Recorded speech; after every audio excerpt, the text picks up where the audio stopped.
Je n'ai pas hésité une seule seconde et je me suis directement plongé dans les profondeurs de l'océan. J'ai poussé de toutes mes forces les objets lourds qui bloquaient mon chemin. Mais mes forces diminuaient rapidement. L'îlot s'accrochait fermement à moi et essayait de me ramener à la surface. Mais après que l'eau de mer eut pénétré mon corps, je suis devenu de plus en plus lourd. Si nous continuions à nous accrocher, nous serions tous les deux en danger. Je ne voulais pas entraîner ma famille la plus importante avec moi. J'ai finalement lâché la main de l'îlot et je me suis enfoncé seul vers le fond sombre de l'océan.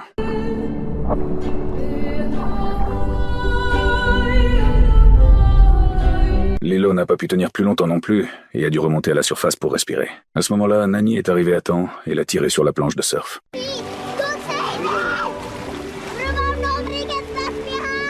Après avoir dit cela, Nani a de nouveau plongé dans la mer. Elle a fait tout son possible pour me ramener à la surface. Mais lorsque nous sommes revenus sur le rivage, je ne respirais déjà plus. Les voisins aux alentours ont immédiatement trouvé des outils. Ils ont essayé de me réveiller grâce à un puissant courant électrique. Un miracle s'est produit. J'ai rouvert les yeux. À ce moment-là,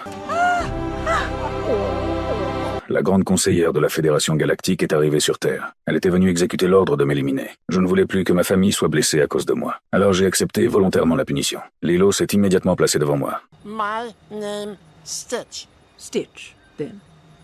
Will be... Can Stitch say goodbye? Yes? Thank you.